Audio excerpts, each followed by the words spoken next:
So I'm pretty sure when Guillermo del Toro was first thinking about making this movie, he saw Emily and thought, I can do that, but with sea monsters.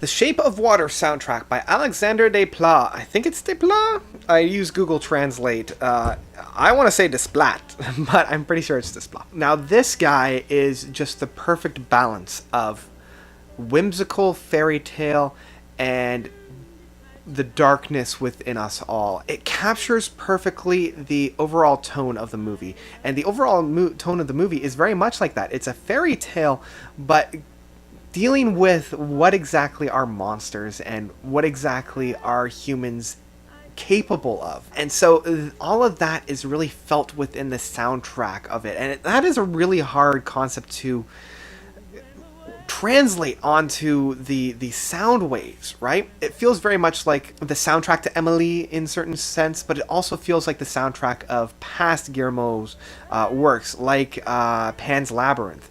So if you took those two ideologies and crammed them together, you essentially have this soundtrack. The main title of this does that perfectly, and it does have that kind of underwater feel to it by also incorporating a little bit of like those classical monster movies motifs within there.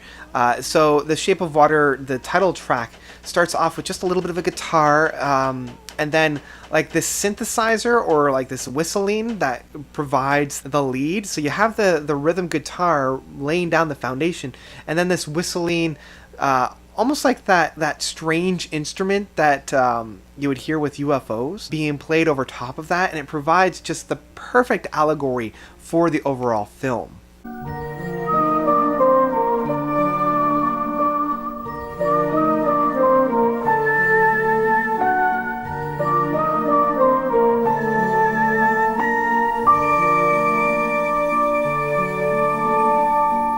And listening to this is very much like being underwater. The rhythm of this is just very lucrative. It's very heavenly in that sense. I love the fact that You'll Never Know is an original song, which I didn't realize until I actually did some research. I thought it was a legit song from like the 30s or 40s. It has that old-timey feel to it.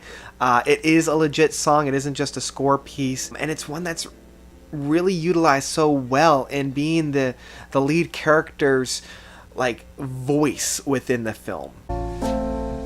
You'll never know just how much I care,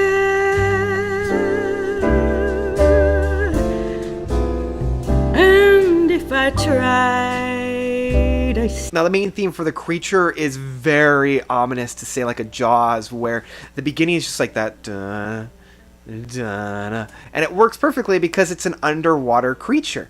It's very ominous, very haunting, but it's also very sweet as well.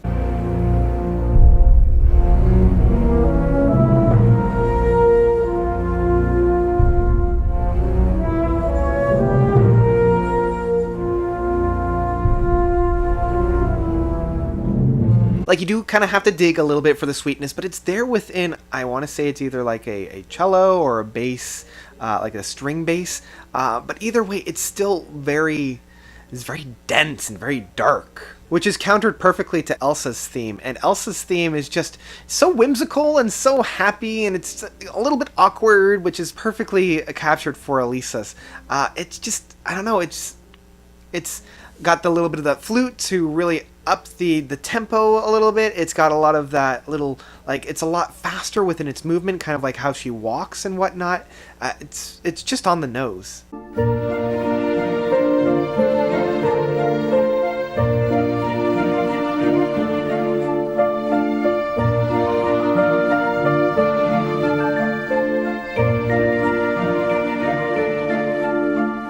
And it does play a little bit with the main theme there as well, seeing as she's the title character. Like, once the strings come in, it does kind of reprise a little bit that main theme without completely carbon copying it. So it does kind of skitter back into the main theme for her. And I also love a lot of the whimsical part, right? Like the Alisa and Zelda on here has that accordion, and I think that's that motif from like Emily.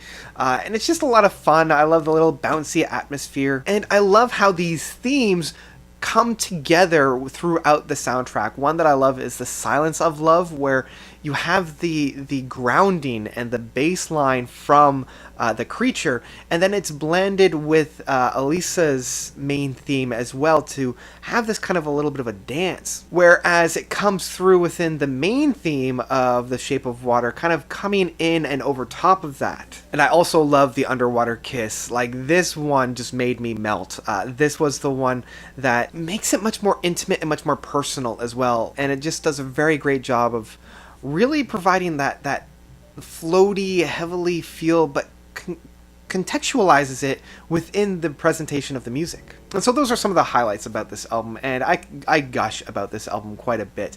Overall, I love this soundtrack. It was one of my favorite soundtracks from last year, and we had some amazing soundtracks, so I wanted to really get this out because it's been a soundtrack that stayed with me throughout most of this time. So overall, I definitely have to say I love this album with my whole heart, as I have with many of the soundtracks up to this point. So what did you guys think of this Shape of Water soundtrack?